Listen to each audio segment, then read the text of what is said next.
भूखे नंगे तुम्हारा ठेका नहीं लिया मैंने। मेरी भाभी ने जोरदार थप्पड़ मेरे 5 साल के बेटे को मारा, जो फ्रिज से रात की बची हुई आइसक्रीम निकालकर खा रहा था, और फ्रिज को ताला लगा दिया। मैंने सब्र से आंखें मींच ली। रोते हुए बेटे को कहा कि जो मांगना है भगवान से मांगो, वो सब देता है। मैंने तो उसे बहलाने के लिए कहा था, पर वह मासूम तो भगवान के सामने जाकर रोने लगा और कहने लगा, भगवान जी, मुझे और माँ को पेट भर खाना दे दो। अपने बच्चे को देखकर तड़प उठी थी, पर मैं ये नहीं जानती थी कि भगवान अनाथ बच्चे की प्रार्थना इतनी जल्दी भी स्वीकार कर लेंगे। 2 पल बाद ही अचानक मेरे बेटे के मुंह में भी पानी भर आया था, क्योंकि मेरी भतीजी आइसक्रीम खा रही थी और मेरे बेटे का मन ललचा रहा था। तभी वो मुझे या अपनी मामी से कुछ कहे बिना फ्रिज की तरफ बढ़ गया था और फ्रिज का दरवाजा खोलकर आइसक्रीम खाने के लिए ढूंढने लगा था। मेरी नज़र उसी पर थी। मैं उस मासूम को बड़े गौर से देख रही थी, जो पांव की एड़ियां उठाकर आइसक्रीम खाने के लिए देख रहा था। तब उसका हाथ रात की बची हुई आइसक्रीम पर जाकर रुक गई। उसने वह आइसक्रीम खींचने की कोशिश की तो उस कोशिश में सामने रखा दूध का पतीला गिर गया था, जिसको देखकर मेरी भाभी गुस्से से खौल उठी थी। गुस्से में मेरे बेटे के पास पहुंच गई। उसके नंगे पैरों को जोरदार थप्पड़ मारा था। जब एक थप्पड़ से कुछ न हुआ तो उसने 2-3 थप्पड़ और उस मासूम को जड़ दिए थे और कहने लगी थी कि भूखे नंगे, हमने तुम्हारे नखरों के ठेके नहीं ले रखे। उस मासूम के हाथ में रात की बची हुई आइसक्रीम ही तो थी। वह भी उस जालिम ने उससे छीन ली थी और फिर फ्रिज को ताला लगा दिया था। वो मेरे सामने मेरे मासूम 5 साल के बेटे को इतनी बुरी तरह से मार रही थी। उसके जिस्म पर उसके उंगलियों के निशान साफ दिखाई देने लगे थे, मगर मैंने सब्र से आंखें मींच ली थी। रोते हुए बेटे को अपने सीने से लगाकर कहा, इस तरह खुद फ्रिज खोलकर कुछ मत खाया करो। मैंने उसे समझाया, तुम भगवान से प्रार्थना किया करो कि हमारे दिन अच्छे कर दे, या फिर मुझसे मांगा करो, क्योंकि भगवान ही सब देता है। मैंने तो उसे बहलाने के लिए कहा था। वह भगवान से मांगता और वह मासूम बच्चा तो सच में सर जमीन पर रखकर बैठ गया था और भगवान से रोकर बातें करने लगा था। भगवान, आज मुझे और मेरे माँ को पेट भर रोटी खिला दो। मैं उसके नन्हे वजूद को अपनी बाहों में उठाया था और अपने कमरे में लाकर सुला दिया। उसको कोसने लगी थी, जिसके होते हुए भी मेरा बेटा अनाथ की जिंदगी बिता रहा था। मगर मैं इस तरह अपने बेटे की भगवान से प्रार्थना पर तड़प उठी थी। उसके शब्दों में बहुत तड़प थी, पर मैं ये नहीं जानती थी कि भगवान बच्चे की प्रार्थना इतनी जल्दी भी स्वीकार कर लेता है। 2 पल बाद ही अचानक, मेरा नाम प्रीति है, मैं दिल्ली के जमुना पार से हूँ। मैं अपने माँ बाप और भाई के साथ एक छोटे से मकान में रहती थी। मेरे पापा एक गवर्नमेंट स्कूल में साफ सफाई के काम करते थे। माँ घर में ही लड़कियों को सिलाई सिखाया करती थी, इसलिए हमारे छोटे से घर के बड़े से आंगन में सारा दिन लड़कियों की रंग बिरंगी आवाज गूंजती रहती थी। पापा की तनख्वाह से घर का गुजारा अच्छा हो जाता था। मेरा भाई उपेंद्र मुझसे 5 साल बड़ा था, मुझसे ज्यादा जिम्मेदार और गंभीर भी था, शायद इसलिए कि वो बड़ा था। और पापा भी हमेशा उससे यही कहते थे कि तुम मेरा सहारा हो, इसलिए कभी भी मुझे मायूस मत करना। उपेंद्र भी जानता था कि हमारे घर के हालात ज्यादा अच्छे तो नहीं थे, इसलिए उसे भी एहसास था कि वह जल्दी कामयाब हो जाता और मेहनत करके इतना कमा सकता था, हमारे घर के हालात अच्छी हो सकती थी। इसलिए उपेंद्र ने भी अपनी जिम्मेदारी बहुत अच्छे से निभाने की कोशिश की थी। माँ ने भी मेरे लिए बचपन से ही दहेज का सामान जोड़ जोड़ कर रखना शुरू कर दिया था, और वह तो इसी इंतजार में बैठी थी कि जब भी मैं जवान हो जाऊं तो अच्छा रिश्ता आते ही वो मुझे ब्याह देंगी। माँ हमेशा ये प्रार्थना करती रहती थी, भगवान उपेंद्र को कामयाबी दे दे, अच्छे और साफ सुथरे घर में हम भी रह सके। मगर उसके बावजूद भी माँ पापा से हमेशा इस छोटे से घर में रहकर भी खुश थी और भगवान का धन्यवाद करना नहीं भूलती थी, क्योंकि हम इज्जत से 2 वक्त की रोटी तो खा रहे थे और हमारे लिए वही बहुत था। जबकि महंगाई जैसे दौर में तो कई लोगों को वह भी नसीब नहीं होती। जिंदगी यूं ही सुकून से बीत रही थी कि अचानक पापा बीमार पड़ गए थे। पहले तो हमें लगा था कि उनको आम सा बुखार था, जो शायद सख्त काम की थकावट की वजह से हो गया होगा। मगर जब कई दिन बीत गए तो उनका बुखार कम होने का नाम ही नहीं ले रहा था। वह इसी वजह से कमजोर होने लगे तो माँ उन्हें डॉक्टर के पास लेकर जाती। पापा के टेस्ट करवाने के बाद हमें पता चला पापा को हाई ब्लड प्रेशर की समस्या बन रही थी और उनकी शुगर भी हाई रहने लगी थी, जिसकी वजह से उनकी तबीयत खराब रहने लगी थी।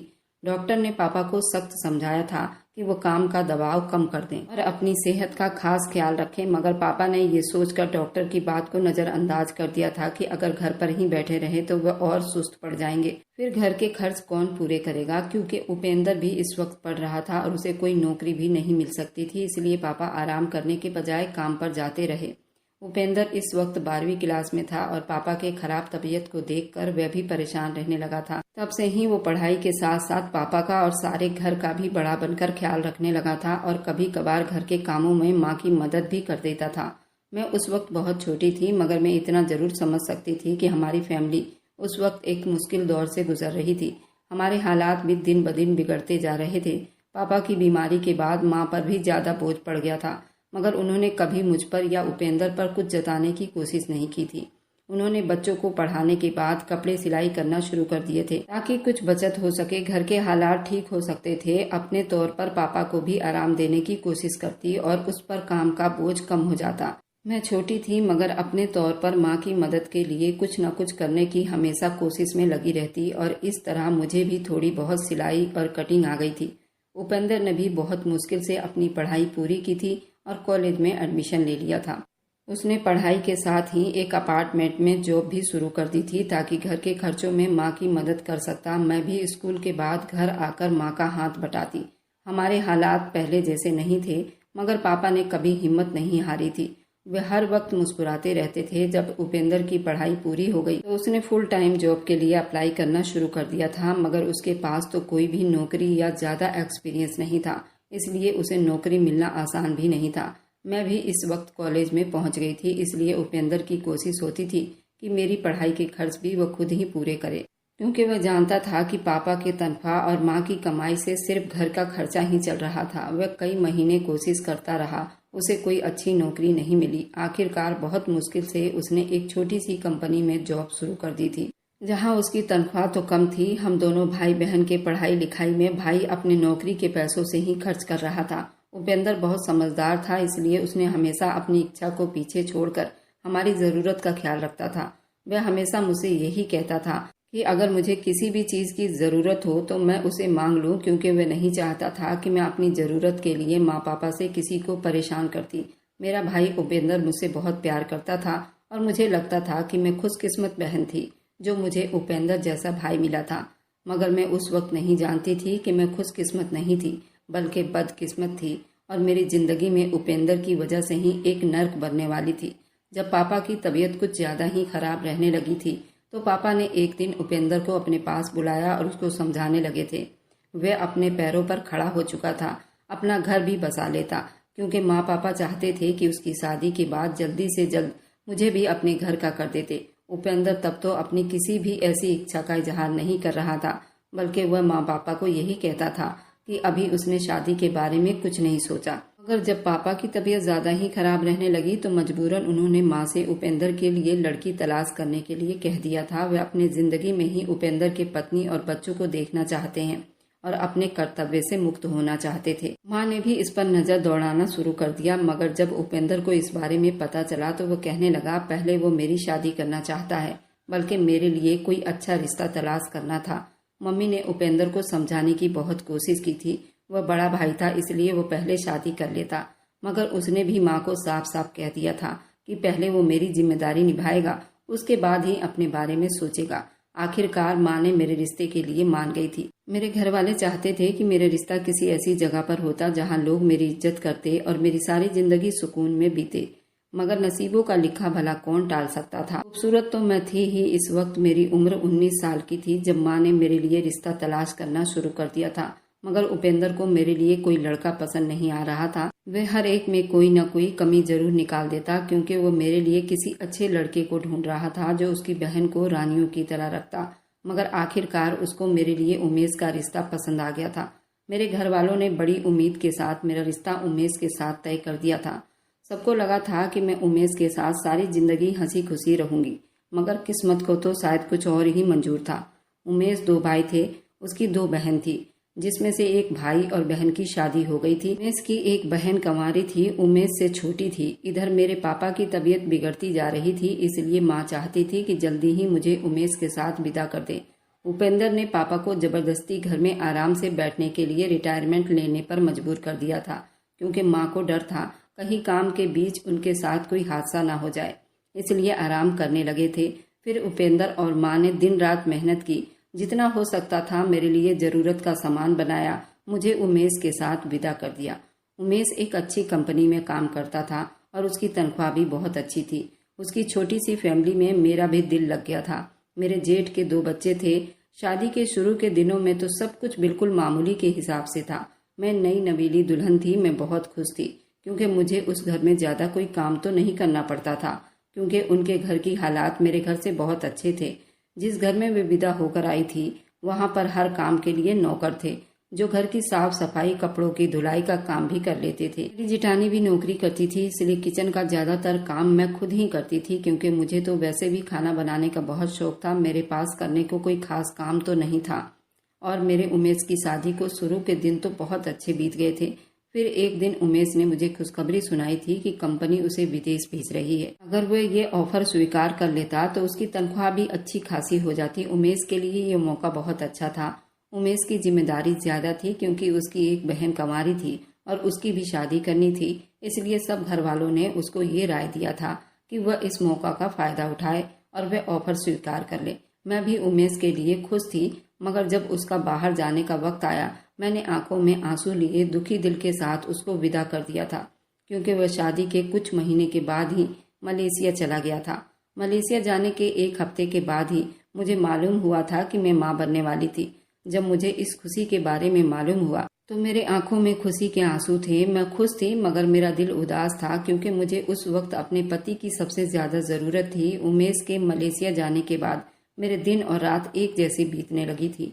मगर जब से मुझे खुशखबरी मिली थी कि मेरा अकेलापन, उदासी दूर करने के लिए एक नन्ही सी जान मेरे पेट में पल रहा था, मैं दिन गिनने लगी थी। जब मेरा बच्चा मेरी गोद में आ जाएगा तो मेरा अकेलापन भी खत्म हो जाएगा। मैं रोजाना उमेश की वीडियो कॉल का इंतजार करती थी, क्योंकि हम दोनों के बीच बस यही एक तरीका रह गया था जिसे हम दोनों एक दूसरे को अपना हाल सुनाया करते थे। और जब वो कॉल करता तो मैं सब कुछ भूल कर खुश हो जाती थी। उमेश भी मुझे बेहद मोहब्बत करता था। मुझसे दूर रहना उसके लिए भी आसान नहीं था, मगर भविष्य के लिए उसका जाना भी तो बहुत जरूरी था।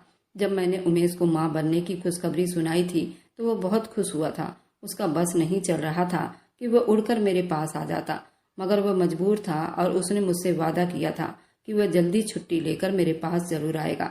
मगर फिर काम के लोड की वजह से वह ना आ सका था। मैंने भी खुद को ये कहकर समझा लिया था कि अगर मेरी खुशी के लिए इतनी मेहनत कर रहा था तो मुझे भी उसका साथ देना चाहिए था और सब्र करना चाहिए था। वैसे भी मेरे पास तो मेरा बच्चा भी आने वाला था, इसलिए मैं ज्यादा परेशान, उदास नहीं होती थी। जब मेरी जिठानी को मालूम हुआ कि मैं मां बनने वाली थी तो उसने मुझ पर काम का बोझ और ज्यादा डाल दिया था और मुझसे कहने लगी थी कि अगर मैं ज्यादा काम करूंगी तो ऑपरेशन से भी बच जाऊंगी। इसी तरह मेरा बच्चा भी सेहतमंद होगा। उमेश मेरे बारे में चिंतित रहने लगा था, क्योंकि उसको मेरी हालत की परवाह थी। मेरा कमरा भी घर के दूसरे फ्लोर पर था, जबकि बाकी घर वाले फर्स्ट फ्लोर पर रहते थे। तब उमेश मुझसे कहने लगा कि मैं नंद के कमरे में सो जाया करूं, मगर मैंने उसको मना कर दिया था, क्योंकि मुझे अच्छा नहीं लगता था। मेरे जेठ ज्यादातर घर पर ही रहा करते थे और वह कमरे में आते जाते रहते थे। मैं उनसे घूंघट किया करती थी। मुझे अच्छा नहीं लगता था, जिसकी वजह से मैंने उमेश से मना कर दिया था। मगर उमेश को मेरी बात सुनकर गुस्सा आ गया था। वह मुझसे कहने लगा था मैं उसके भाई के बारे में ऐसा कुछ कैसे सोच सकती थी। मगर मैंने उमेश को समझाने की कोशिश की। मैं उसके भाई को गलत नहीं समझ रही थी, बल्कि उनके नीचे रहते हुए मैं नंद के कमरे में नहीं सो सकती थी। नंद के कमरे में ही टीवी रखा हुआ था और देर रात तक वह सभी लोग बैठकर टीवी देखा करते थे और मुझे आराम करना होता, जिसकी वजह से मैंने उमेश को मना कर दिया था। मगर उमेश मुझे समझने के बजाय उल्टा मुझसे नाराज हो गया और बहुत दिन तक मुझसे बात तक नहीं की थी। पहले तो सब कुछ मामूली के हिसाब से चल रहा था, मगर जैसे जैसे वक्त बीतने लगा था मुझे अपने ससुराल वालों के व्यवहार में भी एक अजीब सी बदलाव महसूस होने लगी थी।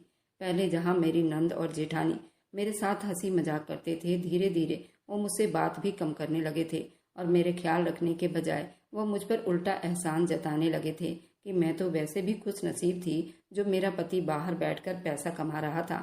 उनको लगता था कि मैं अपने पति की कमाई पर ऐश आराम से जिंदगी बिता रही थी। मगर फिर मेरा 6ठा महीना शुरू हुआ तो मेरी जेठानी ने सफाई वाली नौकरानी को काम से हटा दिया।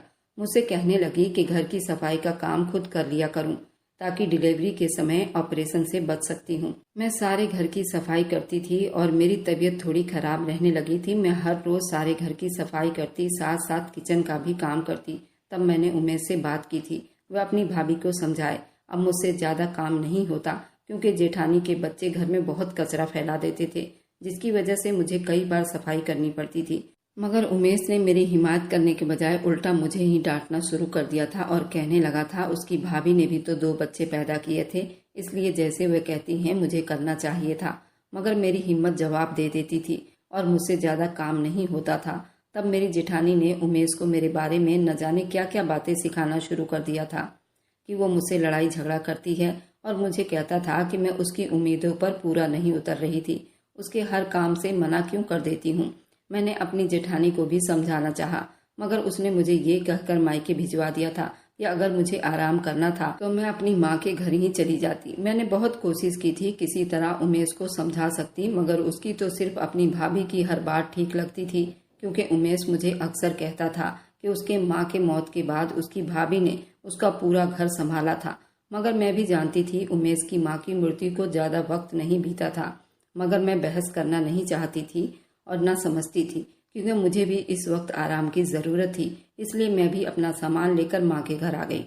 मैंने माँ और भाई को कुछ नहीं बताया था, बल्कि बस इतना ही कहा था कि मैं प्रेग्नेंट थी, इसलिए मैं यहाँ आ गई हूँ।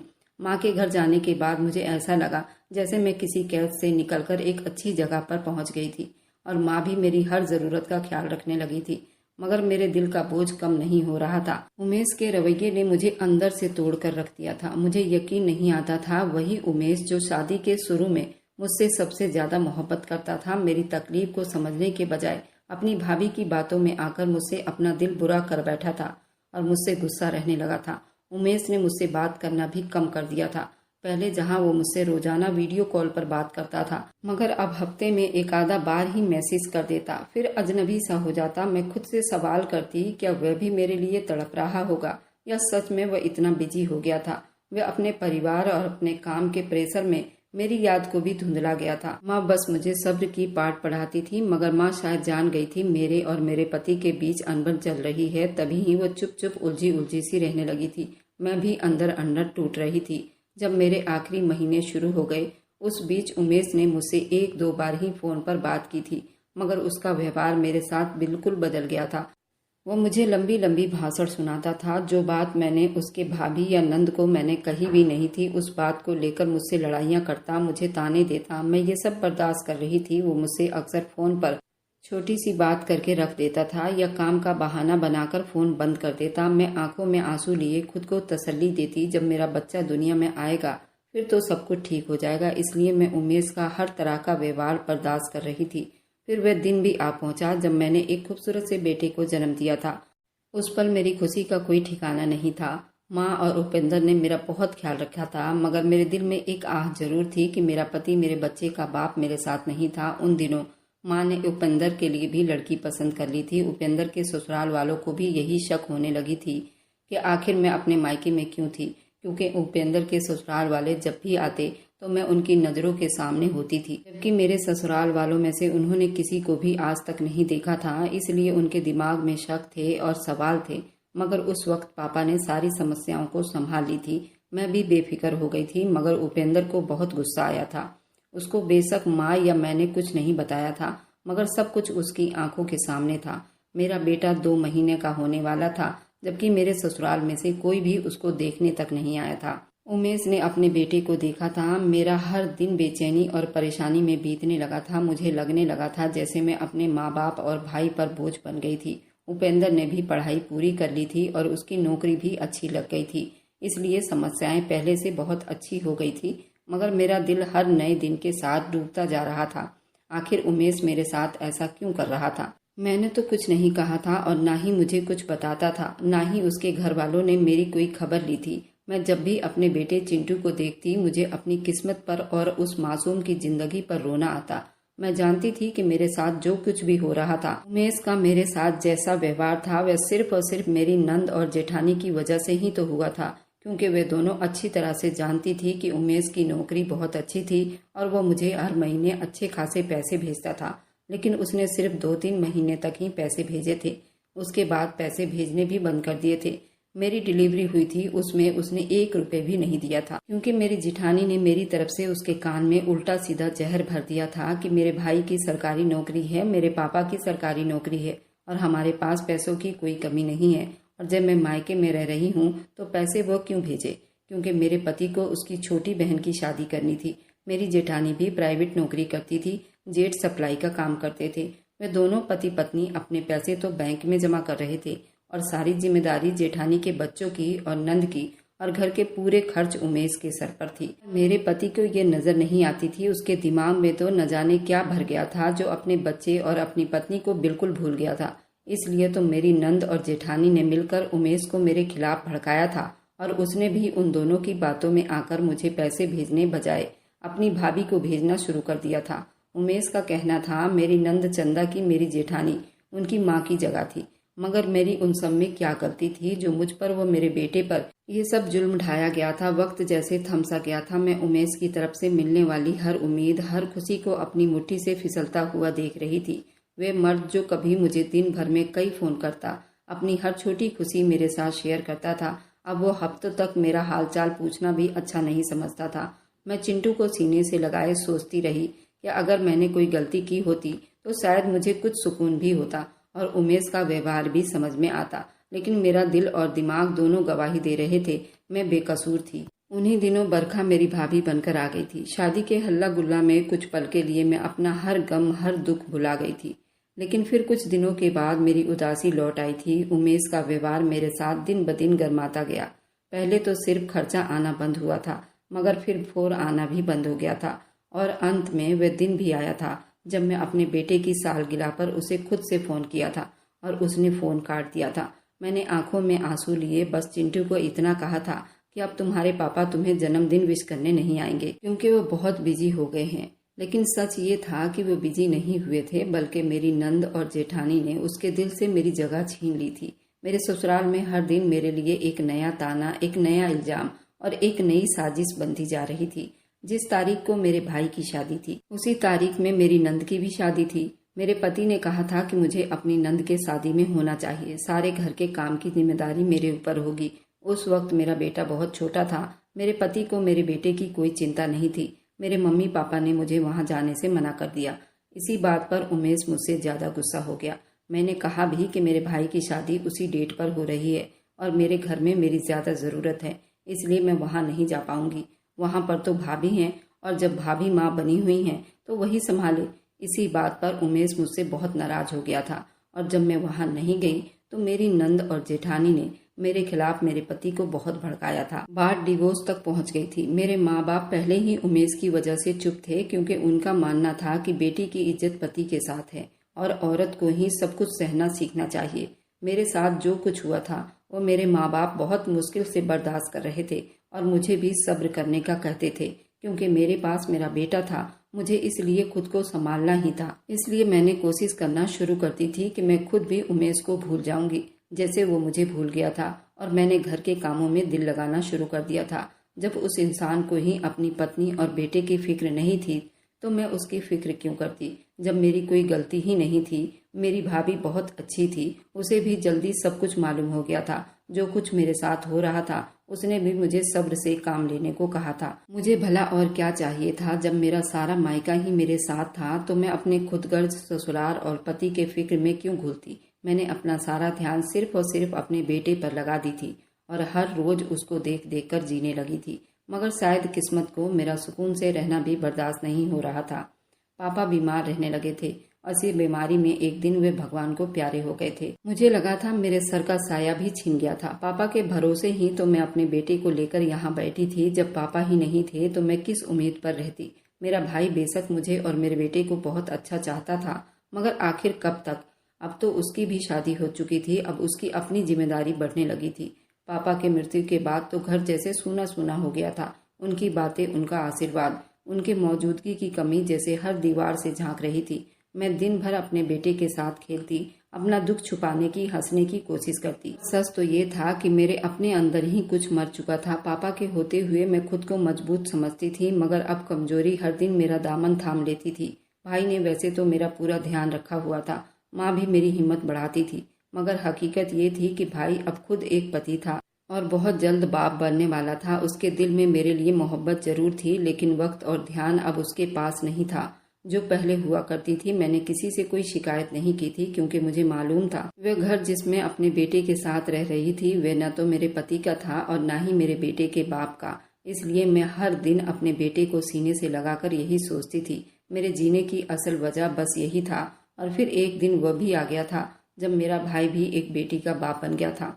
मैं उस दिन बहुत खुश थी और भाई की बेटी को गोद में लेकर बहुत प्यार करना चाहती थी। मगर अब बरखा का व्यवहार मेरे साथ बदलना शुरू हो गया था। वह जो पहले बहुत मोहब्बत देती थी, सब्र करने को कहती थी, एकदम से मेरे और मेरे बेटे का होना उसको अपने घर में बहुत बुरा लगने लगा था और मुझे ये बात साफ महसूस हो रही थी। वैसा नहीं चाहती थी कि मैं इस घर में रहूं जो मेरे भाई का था। भाई की बेटी की पैदाइश पर मेरा दिल खुशी से भर गया था। मैं जैसे ही उस नन्ही सी जान को अपनी गोद में लिया था, मेरे अंदर एक माँ, एक बुआ की मोहब्बत जाग उठी थी। उसकी नरम नरम उंगलियां जब मेरे हाथों से टकराई, जैसे मेरा दिल मुस्कुरा उठा था। लेकिन उस खुशी के पल में एक छुपी दर्द थी जो बरखा के नजरों में और उसके व्यवहार में धीरे धीरे कम हो रही थी। पहले पहले तो मैंने नजरअंदाज किया था और खुद को तसल्ली भी दिया था।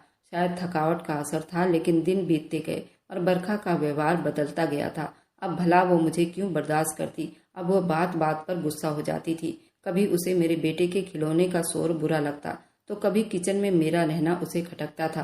कभी मेरा चुप रहना उसको चुभने लगता। मुझे एहसास होने लगा था कि बरखा नहीं चाहती थी कि मैं उसके घर में और ज्यादा रहूं। मगर मैं कहाँ जाती। ससुराल में जहाँ मेरा पति तो था ही नहीं और ससुराल वाले मेरी मौजूदगी बर्दाश्त नहीं कर सकते थे। पहले तो बरखा मुझे अपनी दोस्त समझती थी, मगर जब से उसकी बेटी आई थी वो मुझे एक बोझ समझने लगी थी। मुझे और मेरे बेटे से अक्सर चिढ़ने लगी थी। एक रात मैंने भाई और भाभी को किचन के कोने में बात करते हुए सुना था। आखिर वह कब तक इस घर में रहेगी। बरखा के इस बात पर मेरा भाई बिल्कुल चुप था। तब बरखा कहने लगी, मैं नहीं चाहती वो हमेशा यहाँ रहे। ये हमारी जिंदगी है, हम कब तक उनकी जिम्मेदारी अपने कंधों पर उठाएंगे। भाई ने कोई जवाब नहीं दिया था। शायद उसके पास जवाब देने को कुछ था ही नहीं। मैंने वह सारी रात जाग कर बिताई थी और अपने बेटे को सीने से लगाकर बस रोती रही। मेरा दिल सवाल करता था, क्या ये मेरा वही भाई था जिसने पापा के बाद मेरे लिए दीवार बनने का वादा किया था। सुबह हुई तो मैंने खुद को आईने में देखा था। मेरी आंखें सूजी हुई थी, मेरा चेहरा मुरझाया हुआ था। मेरी हालत देखकर माँ परेशान हो गई थी, मगर बरखा के चेहरे पर वही सख्त असर दिखाई दे रहे थे। मैंने घर के सारे काम अकेले ही करना शुरू कर दिए थे ताकि बरखा को मुझे या मेरे बेटे से कोई परेशानी ना हो। मगर वह फिर भी खुश नहीं होती थी। मैं अपने ही भाई के घर में उसकी पत्नी और बेटी की नौकरानी बनकर रह गई थी। मैं सारा दिन घर के कामकाज में बिता देती। अक्सर चिंटू रोता रहता, मगर मैं अपने बेटे को रोता छोड़कर काम में लगी रहती ताकि मेरी भाभी को मुझसे कोई शिकायत ना हो। मगर वह किसी तरह मुझसे खुश नहीं रहती, बल्कि वह तो मुझसे और मेरे बेटे से चीजें छुपा छुपा कर रखने लगी थी। जब मैं अपने बेटे को रोता बिलखता देखती तो मेरा दिल कट कर रह जाता। मैं जानती थी कि बरखा मुझे और मेरे बेटे से चीजें छुपाने लगी है, इसलिए मैं खुद ही वह चीज खानी छोड़ देती जो भाई लेकर आता था। बल्कि जो खाना बनाती बस 2 वक्त की रोटी खाकर सब्र कर लेती और अपने बेटे को अपने गोद में छुपाकर रोती रहती। मैंने जितनी परेशानी बर्दाश्त की थी, मुझे लगता था जैसे कि मेरा बेटा अनाथ था जो मुझे इतनी मुश्किल का सामना करना पड़ रहा था, क्योंकि उसका बाप अगर जिंदा था तो मेरे और मेरे बेटे के किसी काम का नहीं था। उसके होते हुए भी मैं और मेरा बेटा 2 वक्त की रोटी को तरस गए थे। मगर मैंने कभी भाई और भाभी से कोई शिकायत नहीं की थी। वैसे ही वक्त बीत गया था और मेरा 5 साल का बेटा हो गया था। वे दोनों सारा दिन घर में खेलते कूदते रहते, मगर बरखा मेरे बेटे को बिन वजह डांटती और मारती रहती। वह घर में गंदगी फैलाता था, जबकि वह तो बस भाई की बेटी परी के साथ खेलता। लेकिन मैं जानती थी कि बरखा उसको डांट कर मार कर मेरा गुस्सा उस मासूम पर उतारती थी। और भाई भी एकदम चुप था। शायद उसको भी मेरा अपने घर में रहना खटकने लगा था, इसलिए तो वह अपनी पत्नी को कुछ नहीं कहता था। मेरा भाई जब भी अपनी पत्नी और बेटी के लिए कुछ चीज लेकर आता तो मैं चिंटू को लेकर कमरे में आ जाती ताकि वह जिद न करे। मगर वह तो बच्चा था, वह अपने दिल को कैसे काबू करता। वह भागकर परी के पास जाता और उसे चीजें लेकर खाने की कोशिश करता। मेरे पास तो इतने पैसे भी नहीं थे कि मैं अपने बेटे और अपने लिए नए कपड़े ले सकती। अपना गुजारा तो मैं जैसे तैसे कर ही रही थी। मैं अपने बेटे के लिए तड़प जाती। जब भाई अपने बेटी के लिए नए कपड़े लाता, जूते लाता, बरखा घर में रखकर कहती कि मेरे मायके से मिला है, मैं जानकर भी कुछ न कह पाती और अपने बेटे को वही पुराने कपड़े पहनाकर खुश हो जाती। मगर कभी कोई शिकायत अपने जुबान पर आने ना देती। मेरे लिए तो इतना ही काफी था कि भाई भाभी ने मुझे अपने छत के नीचे रहने के लिए जगह दी थी। और फिर एक दिन ऐसा आया जब मुझे वह छत छोड़ने का भी फैसला करना पड़ गया था। जब गर्मियों की तपती दोपहरी थी और मैं किचन में खड़ी काम निपटा रही थी, चिंटू को मैंने फटी बनियान और कच्छा पहना रखा था और वह परी के साथ खेलने लग गया था। जब बरखा परी को एक साइड में ले गई और कुछ खिलाने लगी, वह देखकर चिंटू के मुंह में भी पानी आया था। तब वो अपने मामी से कुछ कहे बगैर फ्रिज के तरफ दौड़ लगा दिया। फ्रिज का दरवाजा खोलकर खाने के लिए ढूंढने लगा। मेरी नजर उस पर थी। मैं उस मासूम को बड़े गौर से देख रही थी जो पाँव की एड़ियां उठाकर खाने के लिए देख रहा था। तब उसका हाथ रात की बची हुई आइसक्रीम पर जाकर ठहर गई। उसने उस आइसक्रीम को लेने के लिए हाथ बढ़ाया तो उसे दूध का पतीला नीचे गिर गया, जिसको देखकर बरखा गुस्से से खोलती हुई उसके पास आई और उसके नन्हे से गाल पर जोर जोर से थप्पड़ मारा। उस मासूम को जली कटी सुनाने लगी, भूखे नंगे, हमने तेरी रोटी का ठेका नहीं उठा रखा। उस मासूम के हाथ में रात की पिघली हुई आइसक्रीम ही तो थी, उस जालिम ने छीन ली थी और फिर फ्रिज को भी ताला लगा दिया था। वह मेरे सामने मेरे 5 साल के बेटे को इतनी बुरी तरह से मार रही थी कि उसके गाल पर उसके उंगलियों के निशान साफ नजर आने लगे थे। मगर मैंने सब्र से आंखें मीच ली थी और रोते हुए बेटे को अपने सीने से लगाकर कहा था, इस तरह खुद कुछ मत खाया करो, मुझसे कहा करो या भगवान से मांग लिया करो, वह सब देता है। मैंने तो उसे यूं ही बहलाने के लिए कहा था, भगवान से मांगता। और वह मासूम बच्चा तो सच में सर जमीन पर रखकर बैठ गया और भगवान से रो रो कर बातें करने लगा था। भगवान आज मुझे और मेरी माँ को पेट भर अच्छा खाना खिला दो। मैं उनके नन्हे से जोड़े हुए भगवान की तरफ हाथ को अपने बाहों में उठा लिया था और अपने कमरे में आकर उमेश को याद करके उसको कोसने लगी थी, जिसके होते हुए भी मेरा बेटा अनाथों की जिंदगी बिता रहा था। मगर मैं अपने बेटे की प्रार्थनाओं पर तड़प उठी थी। उसके शब्दों में बहुत दर्द छुपा हुआ था। मैं ये नहीं जानती थी भगवान बच्चे की प्रार्थना इतनी जल्दी भी स्वीकार करेगा। 2 पल बाद ही अचानक घर के दरवाजे पर किसी की आहट हुई थी। जब मैंने दरवाजा खोला तो मेरी आंखों के सामने जमीन घूम गई थी, क्योंकि वहाँ कोई और नहीं, उमेश था, मेरे बच्चे का बाप, मेरे चिंटू का बाप था। उसकी आंखों में शर्मिंदगी थी। चिंटू उसे पहचान नहीं पाया था, मगर उमेश ने उसे पहचान लिया था। वह तो उसका बाप था। उमेश ने कुछ भी कहे बगैर चिंटू को अपने गले से लगा लिया था, उसे प्यार करने लगा था। मुझे कुछ समझ नहीं आ रहा था, आखिर 5 सालों के बाद उमेश के दिल में मेरी याद कैसे आ गई थी। वह तो सिर्फ अपनी बहन और भाभी की ही बातें सुनता था, जो हर वक्त उसको मेरे खिलाफ ही भड़काती रहती थी। वो मेरे पास कैसे लौट आया था? मगर उमेश मुझसे माफी मांगने लगा था। उसने अपनी भाभी और बहन की बातों में आकर मेरे साथ नाइंसाफी की थी और अब वो मुझसे लेने आया था। उमेश बार बार मुझसे यही सब कह रहा था, मैं बहुत शर्मिंदा हूँ। अपनी भाभी की बातों में आकर तुम्हें नज़रअंदाज करना मेरी जिंदगी की सबसे बड़ी गलती थी, क्योंकि भाभी और भाई ने मेरी बहन चंदा की शादी करते ही उन्होंने पोच कॉलोनी में अपने नाम से जमीन खरीद कर वहीं शिफ्ट हो गए थे और उमेश के लिए वो पुराना मकान छोड़ गए थे।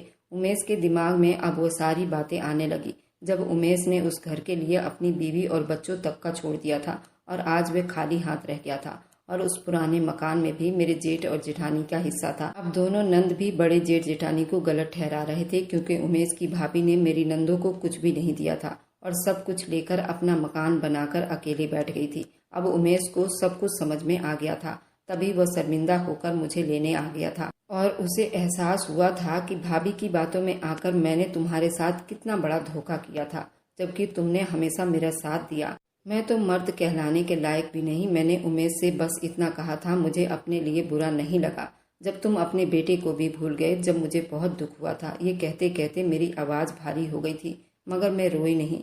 वे 5 साल कैसे बिताए थे। मेरी आंखों से आंसू भी छीन लिए गए थे, मगर मेरा दिल खुश था। उमेश को अपनी गलती का एहसास हो गया था और वह मेरे और मेरे बेटे के पास लौट आया था। उमेश ने हाथ जोड़ दिए थे। मेरे दिल में एक तूफान उठ गया था। एक तरफ उसकी मेरी तरफ से लापरवाही थी, दूसरी तरफ वो सब रातें जब मैंने चिंटू को अकेले ही संभाला था, जब जमाने की नजरें मुझे दागदार कर रही थी। मेरा पति कहाँ था? उस पल मेरे अंदर की माँ कमजोर पड़ी थी, मगर मैंने खुद को संभाला था। मैं कमजोर नहीं थी। वह पल मेरे लिए किसी नर्क से कम नहीं था।